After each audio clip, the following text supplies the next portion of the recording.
Hey, what's up everybody? Jake here and welcome to the hobby. In today's video, I'd like to give you guys a collection update on what is currently inside of my collection, what is the total value of my collection, and where my head is currently at. Do I plan on selling more cards? Do I want to add some stuff to my collection? It is a lot of money, and this is something that we talked about a couple of months ago. Currently, the total value of my collection is currently sitting at around $380,000. If I literally added every single card I own to collector, I'll probably reach past $400,000. The interesting thing is that October is the first month where this number is red. It's going down rather than up. This is the first month in the whole entire year where I've seen this number be red, and I really haven't added anything to my collection. I have sold some stuff. Haven't sold anything in October, really. We sold some stuff absolutely in August and September, but not so much in October. And here's how the 6-month graph looks. It's kind of ridiculous. It says the value of my collection has gone up by $164,000 in 6 months. I'm going to tell you right now, full transparency, this is more money than I make in a whole entire year. This is more money than I make in a whole entire year, and that's the value of my collection going up in 6 months. That's how inflated the market is, right? That sounds ridiculous because it is kind of ridiculous. Does this mean I'm rich? I would say it doesn't. I don't feel any richer. I still eat ramen 4 times a week. I probably should stop doing that sometimes in the future. I just like Indomie a lot, if you guys know what that is. Maruchan too. Top ramen. I like a lot of good ramen. But I can't sell my collection. I can't just make 164 grand. Well, I could, but that would require me selling way more stuff than I'm willing to let go of. So even though I have more value, I don't feel any richer, if that makes sense. My day-to-day life has not changed in any way. Would it be neat to have just like 400 grand inside of my bank account? Yes, it would, but it would also require me liquidating every single collectible item I own for the past 10 years, and I don't feel comfortable doing that. We did sell off a bunch of stuff. I sold around 20 to 30 grand worth of Pokemon cards over the course of the last 3 months, and I put that money away into a fund for my kids, for their education or college or whatever life opportunity they want to do in 20 years. I do not currently have any kids. My wife and I do plan on starting a family, I think, next year. And if we were to do that, I think in 20 years' time, they'll be really excited to know that their father, Jake, put away some money for Jake Jr. in 20 years, because obviously 20 or 30 grand growing by 20 years, it would probably reach a sizable amount that is probably just right for their education or whatever career path they want to go down. So I'm leaving them with something. I don't know if I'm leaving them with all of this. Maybe when I pass away, we'll just liquidate my whole entire collection and we'll give it to charity or something. I don't know.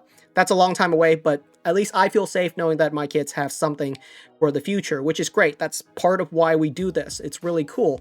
And the peak of my collection's value was right around October 1st. The 1st of October was the highest my collection's value ever reached, and it was $393,000.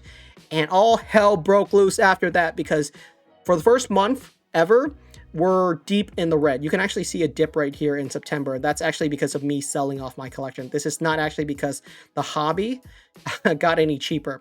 If I didn't sell off anything, I think the value of my collection would be well over 400K right now. But we sold off enough stuff that there's this dip right here. But yeah, absolutely, I haven't added anything to my collection nor sold anything in October.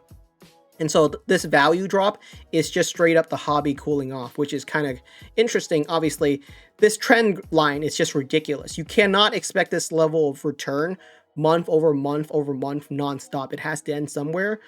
And I guess the buck stops in October. We'll see if this trend continues. It's not like I want this to go up or down. It doesn't really matter.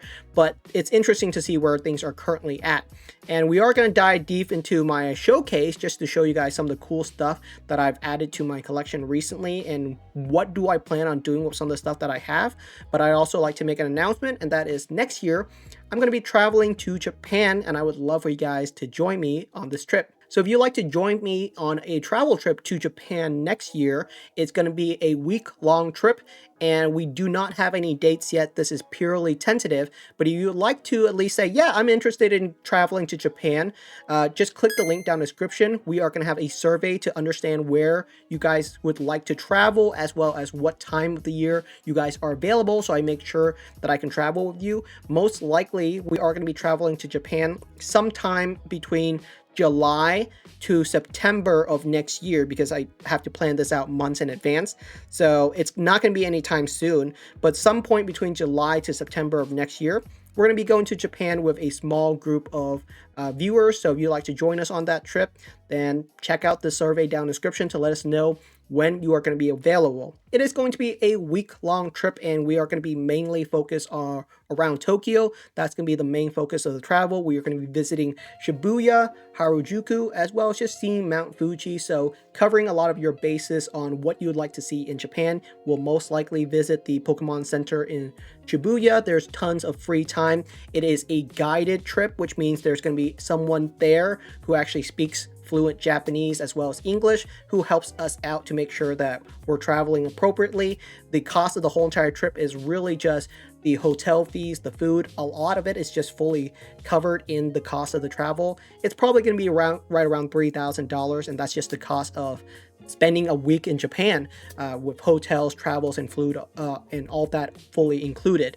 So yeah, if you'd be interested in traveling with Japan with me, click the link down in the description. I would love to make this a yearly trip where we get to travel with some viewers to experience and meet other collectors, which I think would be really fun. Jumping back into my collection, some of the most expensive items I have are some of the items that I collected the earliest. The older items are clearly going to be some of the more expensive stuff.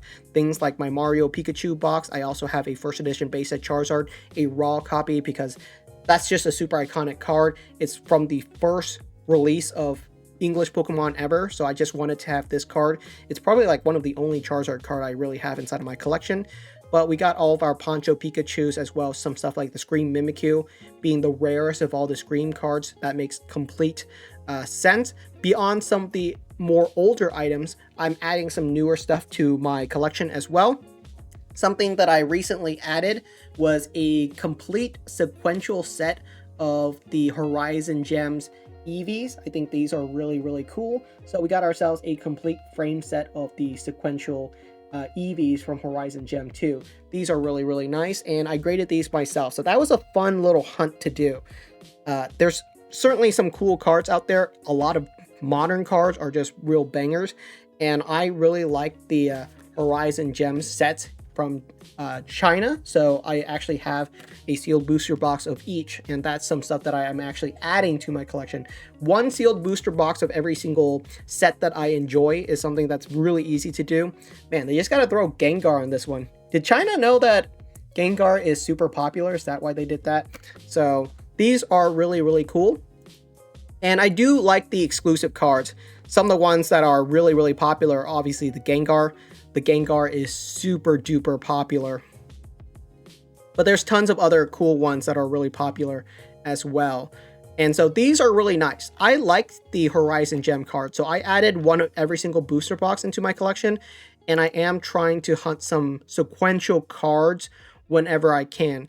We got a lot of Pikachu promo cards inside of my collection as well. Some cards that I also recently added.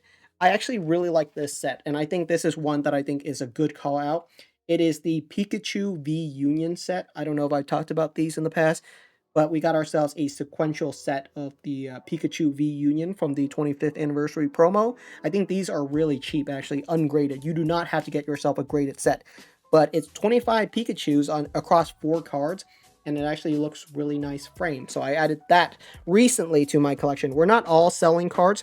I don't think I plan on selling anything else anymore. We also have some really random stuff.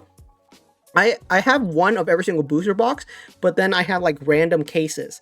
Like we bought an Astral Radiant case around a year ago. I was planning on doing some kind of giveaway or ripathon or something like that with these cases, and that never came to fruition. Like that project just fell through. And so I just have a random case of Astral Radiance sitting around. That stuff like that happens. We still have 4 booster boxes of Evolving Skies. We still have one English Magikarp. It's a cool card. I'm not really a Magikarp collector, but I kind of want to just have it so it's fun to track, right? That's a cool card to track.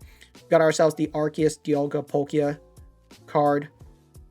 Some of the Tag Team GX cards are phenomenal. So I pulled this one myself. That's why I have a graded copy of it. I pulled the Reshiram and Zekrom myself. That's why I have a copy of it. Some of the cards that I have inside of my collection are just because they're cards that I pulled.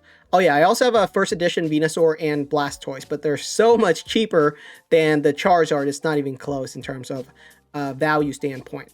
Some of the cards that I have been selling off from my collection include things like a copy of this Tag Team GX Mewtwo and Mew. It's because I have duplicate copies of it. And at the same time, I'm not a Mewtwo collector. I'm not a Mew collector. So some of the cards that I'm selling make sense. Like, they don't really fit inside of my collection.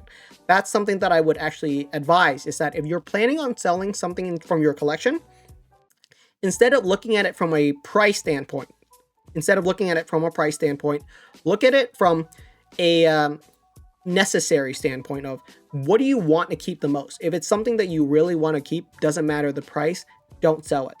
If there's something that you're mentally okay letting go of, those are the items I would start with.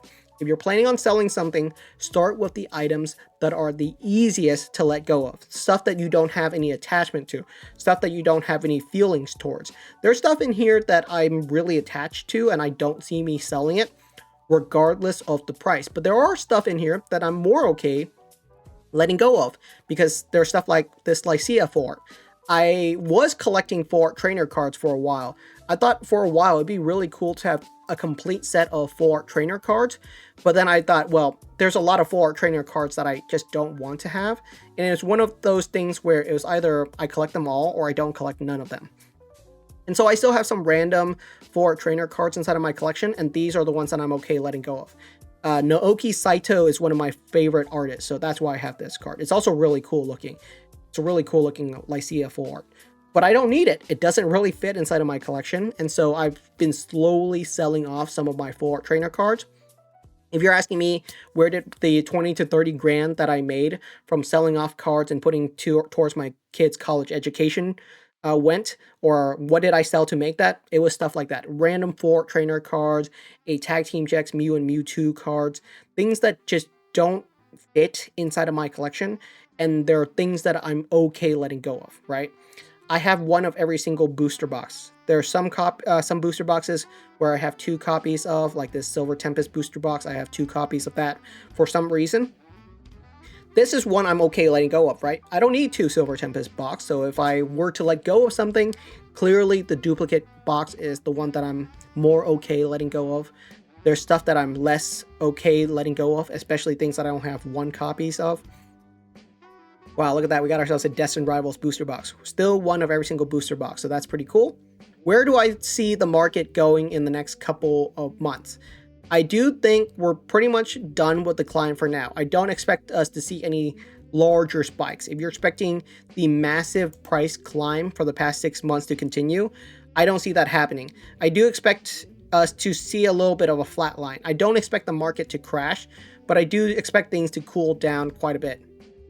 Pretty much the money has come into the hobby. The money that other collectors, other investor bros, other cryptocurrency traders, whoever is joining the hobby with lots of money, has come into the hobby over the past 6 months.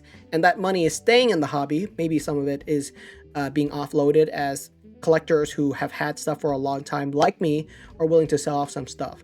But in general, that money is just staying in the hobby, but it's not like there's more being added. I don't see another large wave of hobbyists or collectors or scalpers, whoever you're thinking of, joining the hobby in the next 6 months. So I do expect things to just peter a little bit, which means prices aren't going to get more expensive, but I don't expect prices to get significantly cheaper too. It's going to be interesting because I predict that things are going to start to cool down after the 30th anniversary. I think a lot of people are predicting that, so it's not like my prediction is super special. It makes sense. Most likely things will continue to be really exciting right up until a month or 2 after the release of the 30th anniversary.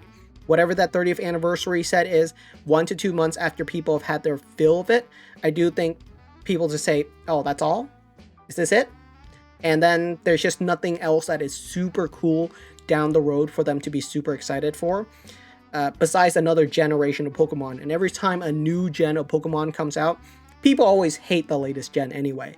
So I don't expect things to be super exciting then. So if you plan on selling off your collection, probably the next 3 to 6 months is probably a good time to sell, because I don't expect things to get even more ridiculously expensive, right? I don't see this collection being worth 500,000 in 6 months. It's already crazy enough that it's worth almost 400k. I expect it to be right around that price.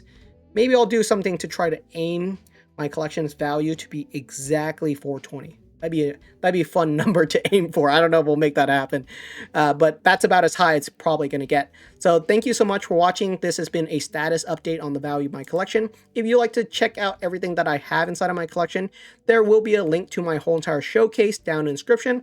And if you'd like to join me on a trip to Japan, enter the survey down in the description as well, just because we're currently tentative on the dates. So I'm just trying to understand what dates you guys are available. And yeah, we'll make it happen. Thank you so much, and I'll see you guys next time.